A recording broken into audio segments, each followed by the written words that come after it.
Welcome to my YouTube channel, which is crazy for me to say, but hey, we're here, we're doing it. Today, I'm going to be talking about the Dr. Marten Jadon highs. So I knew I wanted a pair of combat boots. I fell in love with a pair of the Row combat boots, and I can't afford that. So I just kept looking for some boots that met my requirement. I wanted something that was a bit high up here because I have very skinny ankles, so I kind of want to conceal that if I can. I wanted a thick platform. Even though I'm 5'9", I'm like, you can't go wrong with a platform. So at first I was looking at the Jadons, but I didn't like the Jadons because they are 8'eye, so they stop about right here. It would have looked weird on me because my legs are really long, and then if they just cut off at that point, it just wouldn't have been flattering on my body.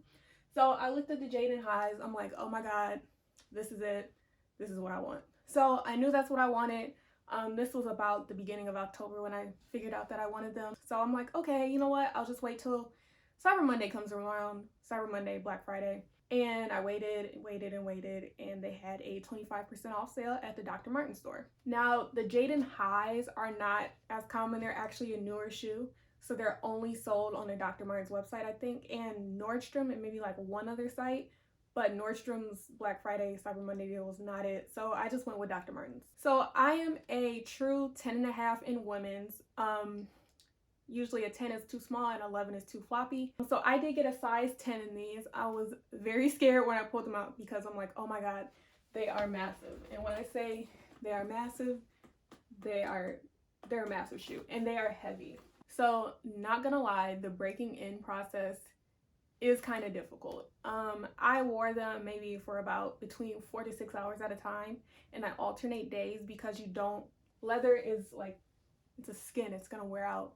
Even though it's not live skin, it's just like our skin, you know. If you keep stretching and stretching it, it's gonna wrinkle up, it's gonna break. So I do make sure to alternate the days that I wear them because I don't want them to prematurely disintegrate. While breaking them in, I wore thick wool socks because pretty much everybody recommends that you do that, and it is a must for sure. If you don't, your feet will hurt. At first, the first day I wore them, I wore like 2 pairs of thin socks because I thought that would be enough. No, my feet were going to fall off by the end of the day. So that day I went and bought some wool socks.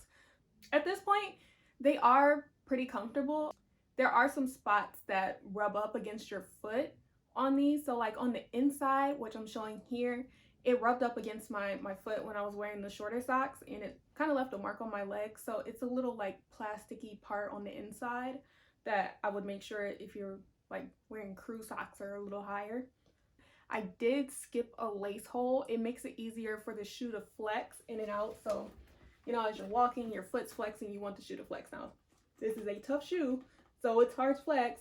I'm trying to flex it, but it doesn't flex. It kind of just bends right there. Skipping that lace hole makes it easier for you to walk. At the end of the day, it makes your feet feel a lot more comfortable, but now that they're broken in, I lace all of the holes up.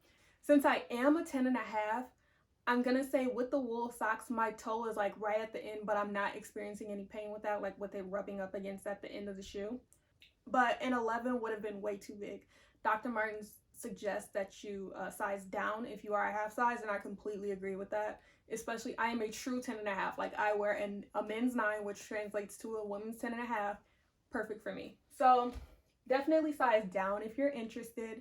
The platform, since it is so thick, it does kind of make it harder to walk sometimes. Not hard to walk, but when you're breaking them in, you know, it's not flexing as much, which is why I recommend skipping that hole. So it just has more room to bend, and your foot isn't as overworked at the end of the day. I make sure not to wear these shoes every day in a row because I just don't want them to wear out. I've been wearing them pretty consistently for a month, and I don't really have any creases. I've scratched a couple of places, but that's to be expected. 1, I'm clumsy. 2, it's leather, it's going to scratch. I purchased the Dr. Martens shoe care kit. So it comes with the Wonder Balsam, some neutral colored shoe shine, I believe, neutral polish, and the Dovin. So I've put the Wonder Balsam on them. Every day when I come home, I take the shoes, I wipe them off with the microfiber cloth that it also came with. I dampen it just a little bit, wipe it off, let it dry, and then I put the Wonder Balsam on. I haven't done that in a while because you do not want to over moisturize your shoes. It's going to create a problem. So since I do live in a climate that is very cold right now and it's winter, snow, salt, anything you can imagine right now is falling from the sky except for fire. So I just make sure that I wipe all the dust off, you know, make sure they're clean, take care of them, keep them away from like a heating source, so a vent or a radiator, because that will dry the skin out. The important thing is really just to make sure that you're taking care of them. You're wiping them off when you're done walking around at the end of the day. You're making sure that they're moisturized. You know, you don't have to do it every month. Like, unless you're wearing them pretty often, you will know because the look of your shoe it'll become dull. Thanks for tuning in to my first YouTube video. I created this video because I was looking for a Jadon High review when I was trying to decide if I wanted these or the regular Jadons, and I couldn't find any. I created this video because I wish it existed. That's my motto, create the things you wish existed. So I hope this review was helpful. If you have any questions, you know, let me know, leave a comment below. Thanks for watching. See you guys later. Bye.